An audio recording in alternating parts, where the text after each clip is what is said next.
আসসালামু আলাইকুম এভরিওয়ান, সবাইকে ঈদের শুভেচ্ছা তো জানাতে পারিনি, একটু লেট হয়ে গেলাম। তো সবাই কেমন আছেন? আশা করছি অনেক বেশি ভালো আছেন। তো ব্যস্ততার কারণে আপনাদের সাথে ঈদের তো কোনো ব্লগই শেয়ার করতে পারিনি, যদিও অনেক বেশি ইচ্ছা ছিল, কিন্তু ব্যস্ততার কারণে পারিনি। তো চলুন আজকে আপনাদের সাথে 2-3 দিনের ভিডিও একসাথে শেয়ার করি। একটু একটু করে ক্লিপ নেওয়া ছিল, তো সেটা আপনাদের সাথে আজকে শেয়ার করতে যাচ্ছি। তো ফার্স্টে দেখতে পাচ্ছেন আমি সেমাই ভেঙে নিচ্ছি। এটা ছিল ঈদের দিন সকালবেলা। তো আমি লম্বা সেমাইটা রান্না করে নিচ্ছি। ফার্স্টে আমি হাঁড়িতে দিয়ে দিয়েছি ঘি, 1 চামচ পরিমাণ ঘি দিয়ে দিলাম। এটা একটু গলে যাওয়ার পরে আমি এখানে কিশমিশগুলো ভেজে নিব। তো আমি কিন্তু ঈদের আগের দিন রাতেই, মানে চাঁদ রাতেই কিন্তু আমি আপনাদের সাথে একটা কুনাফা রেসিপি শেয়ার করেছিলাম। তো আপনারা প্লিজ কুনাফা রেসিপিটা দেখবেন, আর ভালো লাগলে অবশ্যই লাইক কমেন্ট করে যাবেন। কিশমিশগুলো ভেজে আমি নামিয়ে নিচ্ছি।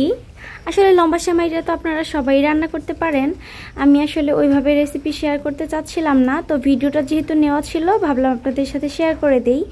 এই রেসিপিটা তো মোটামুটি আসলে সবাই পারে। এরপরে আমি আসলে আগের দিন সন্ধ্যায় দুধ জাল করে রেখেছিলাম, তো সেটা এখানে দিয়ে দিলাম। মোটামুটি কিছুটা জাল করে রেখেছিলাম, পুরোপুরি ঘন করি নাই। আর এখানে দিয়ে দিলাম আমি 1/2 কাপ গুঁড়া দুধ। দুধটা কিন্তু খুব বেশি গরম করে গুঁড়া দুধটা দিতে যাবেন না, এতে কিন্তু দলা পাকিয়ে যায়। হালকা কিছুটা গরম হয়ে আসলেই দুধটা দিয়ে দিবেন, গুঁড়া দুধটা। এরপর এখানে 3-4টা এলাচ দিয়ে দিলাম। আমি আসলে সেমাইয়ের মধ্যে তেজপাতা দারুচিনির ফ্লেভারটা পছন্দ করি না, যার কারণে আমি শুধুমাত্র এলাচ দিয়েই করি। এরপরে দিয়ে দিলাম 1/2 কাপ পরিমাণ চিনি। কিছুক্ষণ জাল করে নিয়ে তারপরে চিনিটা দিয়ে দিয়েছি। আর 1 চিমটি পরিমাণ লবণও দিয়ে দিলাম। লবণ দিলে কিন্তু মিষ্টি খাবারের টেস্টটা আরও বহুগুণে বেড়ে যায়। তো দুধটা বেশ কিছুক্ষণ ঘন করে নিয়েছি। এরপরে আমি সেমাইগুলো দিয়ে দিলাম। এখানে 1 প্যাকেটের 3 ভাগের 2 ভাগের মতো সেমাই আছে, আর দুধ ছিল এখানে 1.5 কেজি, সাথে আমি 1/2 কাপ গুঁড়া দুধ দিয়েছিলাম। তো সেমাইটা দিয়ে তারপরে আমি কিশমিশগুলোও দিয়ে দিলাম। এটাকে একটু সময় ধরে ফুটিয়ে নিব, তারপরে আমি এটাকে নামিয়ে নিচ্ছি। তো সেমাইটা এখন দেখতে পাতলা মনে হলেও পরে কিন্তু ঘন হয়ে যাবে। তো দেখতে পাচ্ছেন এটা কিন্তু অনেকটাই ঘন হয়ে এসেছে। এই পর্যায়ে আমি কিছু কিশমিশ রেখে দিয়েছিলাম ডেকোরেশনের জন্য, তো আমি এটা একটু দিয়ে সাজিয়ে দিলাম। এই তো আমার সেমাইটা রেডি। আমি টেবিলটা রেডি করে নিয়েছি। খুবই সিম্পল রান্না করেছি। আসলে আমার ছোট ছেলেটার অনেক বেশি জ্বর ছিল, তো আমার রান্না করাটাই পসিবল ছিল না। আমার মা না থাকলে আসলে আমি করতেই পারতাম না। তো রান্নাটা করে টেবিলটা গুছিয়ে নিয়েছি। আমার বড় ছেলে নামাজ পড়তে চলে গিয়েছে, এর ফাঁকে বিছানাটা গুছিয়ে নিলাম। এরপরে এটা ছিল ঈদের দিন সন্ধ্যাবেলা। আর সন্ধ্যাবেলা আমরা মাংস রান্না করছিলাম। ঈদের যে আমরা কোরবানির মাংস, সেইটা নিয়ে এসে তারপরে রান্না করছিলাম।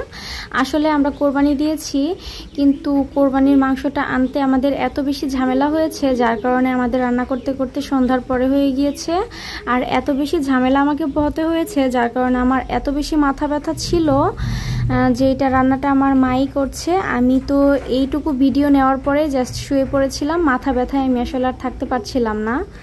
তারপর এটা ছিল ঈদের পরের দিন, মানে ঈদের 1 দিন পরে আমি কিছু আতপ চাল ভিজিয়ে নিয়েছিলাম। আর এটাকে আমি একটা সুতি কাপড়ের মাঝে মেলে দিয়েছিলাম ফ্যানের বাতাসে। এটা কিন্তু অনেকটাই শুকিয়ে গিয়েছে, ঝরঝরে হয়ে গিয়েছে। তো এটা আমি এবার গুঁড়া করতে নিয়ে যাব বাজারে, মেশিনে গুঁড়া করে নিয়ে আসবো।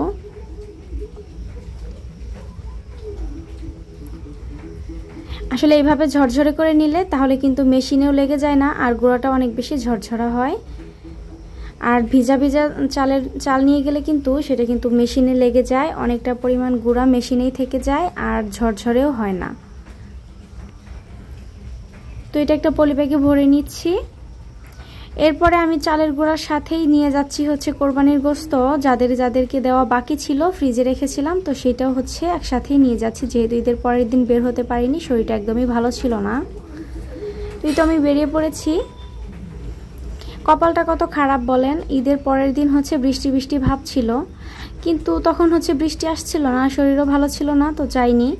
তো আজকে মনেই হচ্ছিল না যে বৃষ্টি আসবে, তো আমি বের হয়েছি, আর বৃষ্টিতে দেখেন আমার ভিজে কি অবস্থা। তো যাই হোক, ফাইনালি চালের গুঁড়াটা করে নিয়ে এসেছি। তো এটা ছিল তারপরের দিন সকালবেলা। আমার ননাস এসেছে, মানে আপার জন্য কিছু চিটরুটি বানাবো, তো সেই জন্য চালের গুঁড়াটা নিয়ে নিলাম। ওটাকে আমি চালের গুঁড়াটা কিন্তু আমি ছেঁকে ডিপ ফ্রিজে রেখে দিয়েছি। এটা কিন্তু অনেক দিন পর্যন্ত সংরক্ষণ করে খেতে পারবেন এইভাবে করে নিলে। এটা হয়তো আপনারা সবাই জানেন, তবুও আমি একটু বলে দিলাম। তো চিটরুটির জন্য আমি ফার্স্টে একটু লবণ দিয়ে দিয়েছি আর পরিমাণ মতো পানি দিয়ে আমি এটাকে গোলাটা গুলে নিচ্ছি। এটা যেহেতু আমি ডিপ ফ্রিজে সংরক্ষণ করেছিলাম, অনেক বেশি ঠান্ডা ছিল, আমার হাত দিয়ে করতে অনেক কষ্ট হচ্ছিল, ঠান্ডায় ধরতে পারছিলাম না। এটা আসলে চেষ্টা করবেন হাত দিয়ে মেখে নেওয়ার জন্য। হাত দিয়ে এটা যত সময় ধরে এটাকে মেখে নেবেন তত কিন্তু এই ডোটা বেশি ভালো হয়। তো যাই হোক, আমি হুইস্কে করে নিয়েছি। এরপর আমি এখানে কিছুটা পরিমাণ তেলও দিয়ে দিয়েছি। তো তেল দিয়ে এটাকে আমি একটু ভালো মতো মিক্স করে নিচ্ছি। আসলে আমাদের এখানে যেহেতু নদীর পাড়ে আমাদের বাড়ি, এই সিজনটা আসলে এই বর্ষার সিজনে তো নদীতে হচ্ছে প্রচুর পরিমাণ স্যালো যায়, আর এখানে হচ্ছে গান বাজনা বাজাতে বাজাতে যায়। তো আপনারা প্লিজ একটু স্কিপ করে যাবেন। তো এবার পিঠাগুলো আমি ভেজে নিব। আমি কিন্তু এটা রেস্টে রাখতে পারিনি, আমার হাতে সময় ছিল না। আপনারা চেষ্টা করবেন 20-25 মিনিটের মতো রেস্টে রেখে তারপরে তৈরি করতে, এতে কিন্তু পিঠাটা আরও বেশি ভালো হবে। তো আমি একটা কড়াই নিয়ে নিয়েছি, একটু পুরাতন কড়াই নিলাম। এই কড়াইটা আসলে অনেক বেশি তেলে আসলে এটাতে একদম ননস্টিক প্যানের মতো উঠে আসে, যার কারণে আমি এটা নিলাম। এরপরে পিঠার গোলাটা দিয়ে দিচ্ছি। ফার্স্টে একটু তেল ব্রাশ করে দিয়েছিলাম, আর গোলাটাতে যেহেতু তেল ব্যবহার করেছি এটাতে কিন্তু আর তেল ব্যবহার করতে হবে না। এইভাবেই আপনি সবগুলো পিঠা ভেজে নিতে পারবেন। এই পিঠাটাকে আপনারা কি নামে চিনেন আমাকে কিন্তু কমেন্ট করে জানাতে পারেন। আমরা তো ছিট রুটি বা ছিট পিঠা বলি। তো এই পিঠাটা আমাদের টাঙ্গাইলে, বিশেষ করে টাঙ্গাইলের দক্ষিণ সাইডে এই পিঠাটা হচ্ছে নতুন জামাইদেরকে খাওয়ানো হয়। দেশি মুরগের মাংসের ঝোল আর সাথে হচ্ছে এই পিঠাটা। মাংসটা রান্না করতে হয় অনেক বেশি ঝোল করে আর একটু ঝাল ঝাল, সাথে এই পিঠা এত বেশি মজার হয় তো কি বলবো। তো আমি যেহেতু দেশি মোরগ রান্না করিনি, কোরবানির মাংসই যেহেতু ছিল, তো সেইটার সাথেই পরিবেশন করে নিলাম। তো আমি অল্প একটু খেয়ে নিচ্ছি। খেতে কিন্তু অনেক বেশি মজা হয় এই পিঠাটা। তো সকালের নাস্তা করার পর আমি আপা সবাই মিলে নাস্তাটা করে নিয়েছি। কিছুক্ষণ পরে মনে হচ্ছিল যে কিছু একটা খাই। তো দেখলাম যে গাছের লটকন প্রায় শেষই হয়ে যাচ্ছে, আমি জানি না লটকন পেকে গিয়েছে। তো আমি হচ্ছে 3-4টা লটকন নিয়ে আসলাম। বেশি পারতে পারি নাই, কারণ হচ্ছে আমার ছেলে কোলে ছিল, ওকে নিয়ে গেছিলাম। আর দেখেন ওর কপালে একটা মশাও সেখান থেকে বসে এসেছে, আমি এটা খেয়ালই করি নাই। পরে যখন আমি ভিডিও দেখছি তখন আসলে আমি দেখছিলাম যে ওর কপালে মশা ছিল। ভয়েসটা দিতে দিতেই বৃষ্টি শুরু হয়ে গিয়েছে। লটকনটা কিন্তু অনেক বেশি মিষ্টি ছিল। তো সবার কাছে ভালো লাগলে এরকম মিষ্টি একটা লাইক করে চ্যানেলটা সাবস্ক্রাইব করে ভিডিওটা দেখে নেবেন। আল্লাহ হাফেজ।